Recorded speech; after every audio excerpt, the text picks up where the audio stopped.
देखिए, theory of income and employment, इसमें सबसे इंपॉर्टेंट टॉपिक है Keynesian theory. Keynesian theory of consumption shows the functional relationship पढ़े आप लोग मैथ्स में, relation y is equal to function of x, ये पढ़े ना आप लोग मैथ्स में। y is a function of x, मतलब y का वैल्यू x पे डिपेंड करता है, y का वैल्यू x पे डिपेंड करता है। ठीक है, फॉर एग्जाम्पल हम बोलेंगे y is equal to 3x+2, तो जब जब x का वैल्यू चेंज होगा तो y का वैल्यू भी चेंज होगा। तो यही है फंक्शनल रिलेशनशिप। तो Keynesian theory of consumption shows the functional relationship between the desired consumption expenditure and income. Consumption expenditure of the economy is related to the income, मतलब हम बोल सकते हैं consumption is a function of income. Y का मतलब होता है income और सी का मतलब हो गया कंजम्पशन एक्सपेंडिचर। तो ultimately we can say that consumption expenditure in a economy depends on income, कि इकोनॉमी के अंदर लोग कितना कंज्यूम करेंगे ये किस फैक्टर पे डिपेंड करता है, लार्जली ये कंज्यूमर के इनकम पे डिपेंड करता है। आपको यहाँ पे ये पूछा जाएगा कि if there is 2% change in income, what is the change in consumption. ठीक है, relationship between consumption expenditure and income is called consumption function. Relationship between consumption expenditure and income is called consumption function. ठीक है,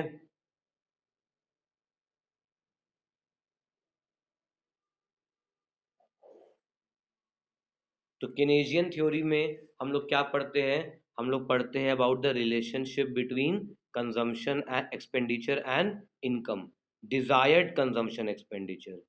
ठीक है, यहाँ पे दो word बहुत इंपॉर्टेंट है, propensity to consume. What is propensity to consume? Propensity,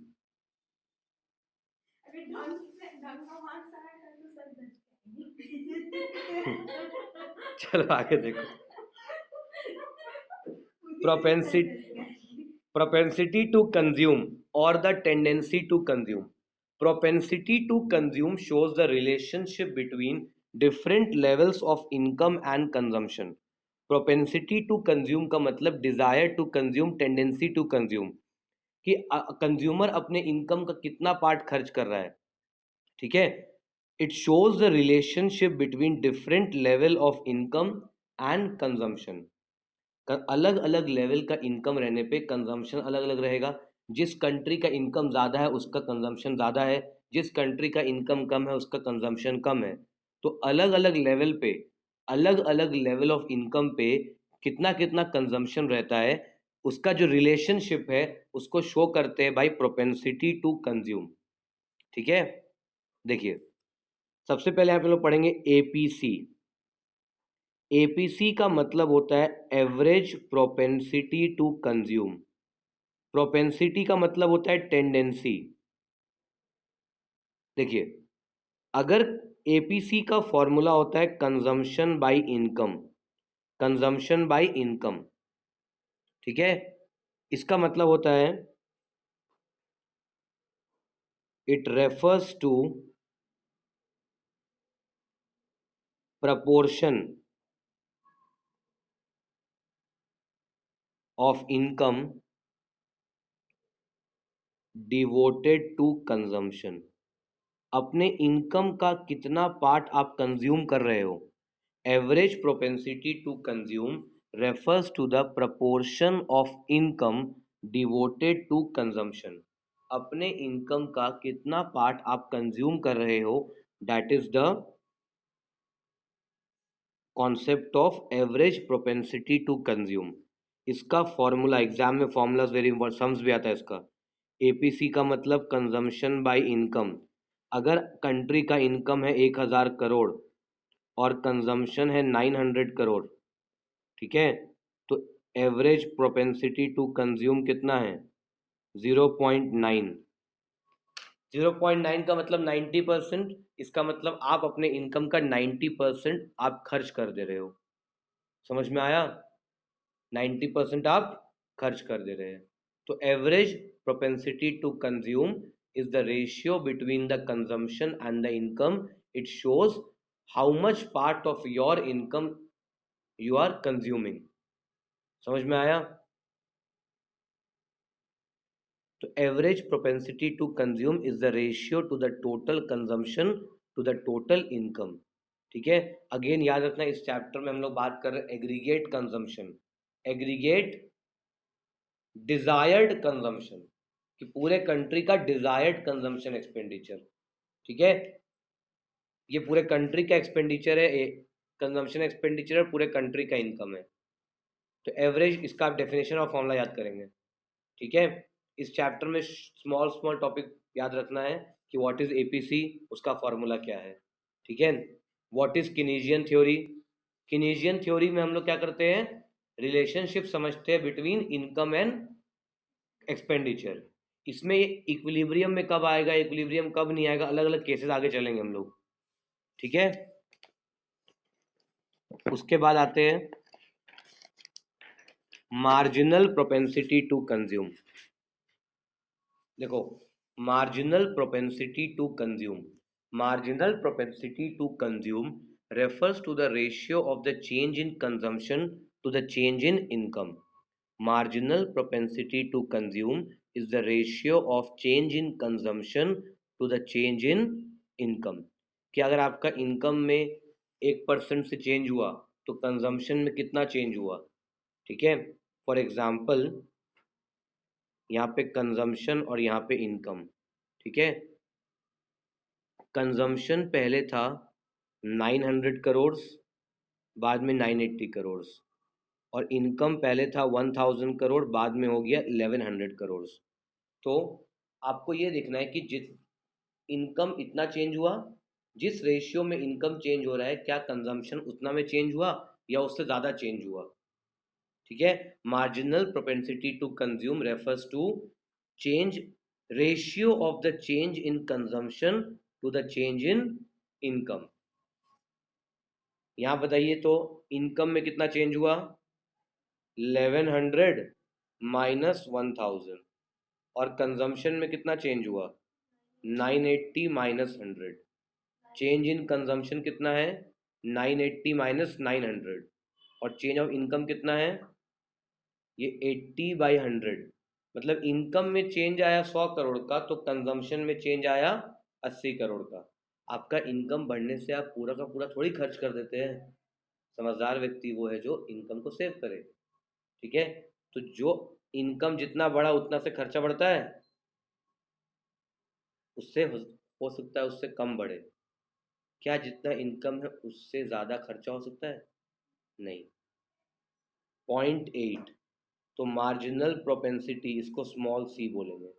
marginal propensity to consume का मतलब स्मॉल, स्मॉल सी। ठीक है, change of consumption by change of income.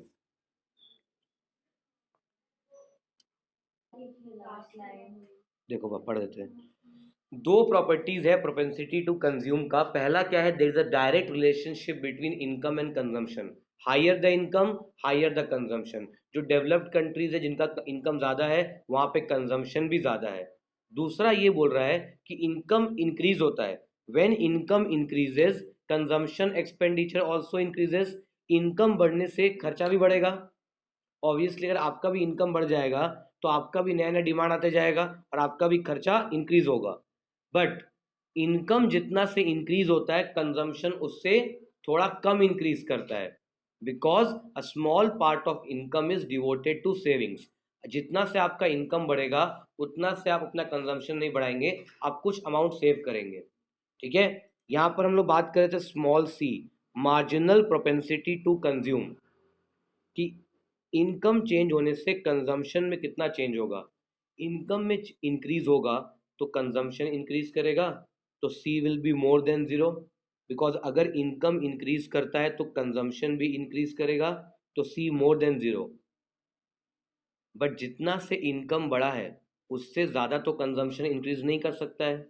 Change in consumption can not be more, change in consumption can not be more than change in income. ठीक है, इसीलिए small C is less than one. तो marginal propensity to consume zero और one के बीच में रहेगा। ठीक है, it will be more than zero but less than one. हम लोग के एग्जाम्पल में 0.8 आया था। ठीक है,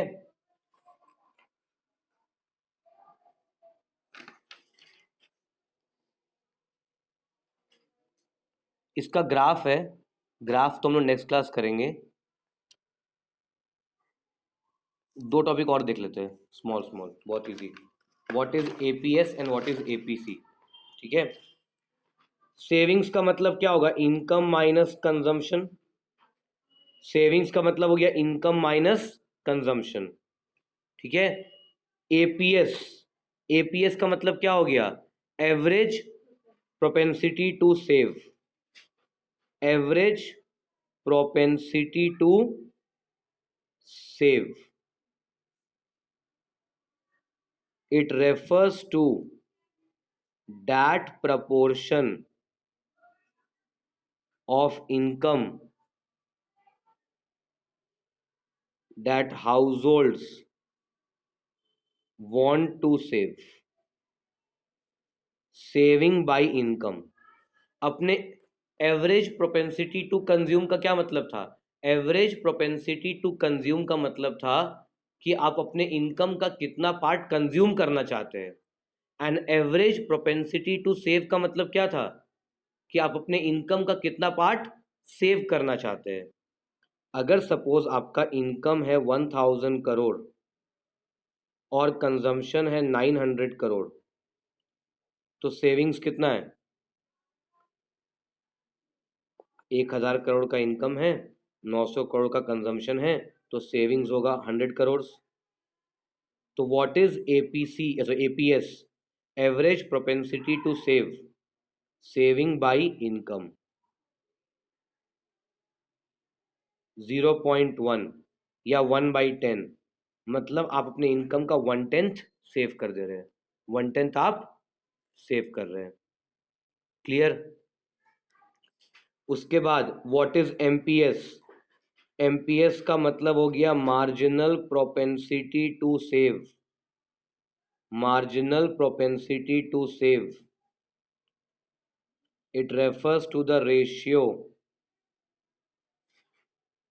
of change in savings to the change in income. अगर किसी का इनकम चेंज होगा तो उसका सेविंग्स भी चेंज होगा, अगर इनकम में कोई चेंजेस आता है तो सेविंग्स में भी चेंज आएगा।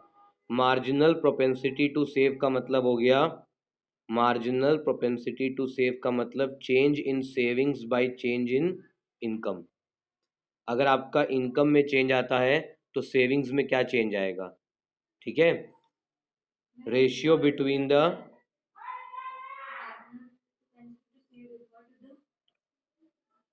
Ratio, ratio of the change in savings to the change in, saving की जगह डिजायर्ड सेविंग कर दो। ठीक है, desired saving, desired saving, desired consumption. ठीक है, यहाँ भी डिजायर्ड कर देना, तो ये तो ठीक है, वांट टू सेव। तो ये बेसिक टर्म समझ में आ गया हम लोग को। इस चैप्टर के अंदर की एग्रीगेट डिमांड क्या होता है, एग्जेंटे डिमांड क्या है, एक्सपोज डिमांड क्या है, एपीसी क्या है, एमपीसी क्या है, एपीएस क्या है, एमपीएस क्या है। ये बेसिक बेसिक टर्म्स था जो कि इस चैप्टर के अंदर जानने का था। ठीक है, अब इसमें खाली हम लोग ग्राफ और थ्योरीज बच गया है जो नेक्स्ट क्लास में कवर हो जाएगा। एक बस लास्ट देख लीजिए, अगर सेविंग्स 100 करोड़ से 120 करोड़ हो गया और इनकम 1000 करोड़ से 1100 करोड़ हो गया, तो एमपीएस कितना होगा? एमपीएस का मतलब क्या होगा? Change in saving by change in income, 20/100, 0.2, 0.2, 0.2। ठीक है, अब एक चीज समझाए, एपीसी प्लस एपीएस हमेशा 1 होता है। एपीसी प्लस एपीएस हमेशा क्या होगा? 1। अगर सिंपल सी बात समझो, अगर आप अपने इनकम का 0.8 खर्चा कर दे रहे हैं आप, अगर आप इनकम का 0.8 खर्चा करेंगे तो बचेगा कितना? 0.2। सिंपल लॉजिक ना, कि अगर आपका एपीसी 0.8 है मतलब आप 80% आप खर्च कर दे रहे हो, तो कितना बचा? 20%। वैसे ही MPC plus MPS is also 1। इसका एग्जाम में समझ आता है कि अगर एपीसी 0.4 है तो एपीएस कितना है। समझ गए? नेक्स्ट क्लास डिस्कस करेंगे डिटेल में। कुछ थ्योरी बच गया, दो एक या दो थ्योरी बाकी है और कुछ सम्स बाकी है बस इस चैप्टर में।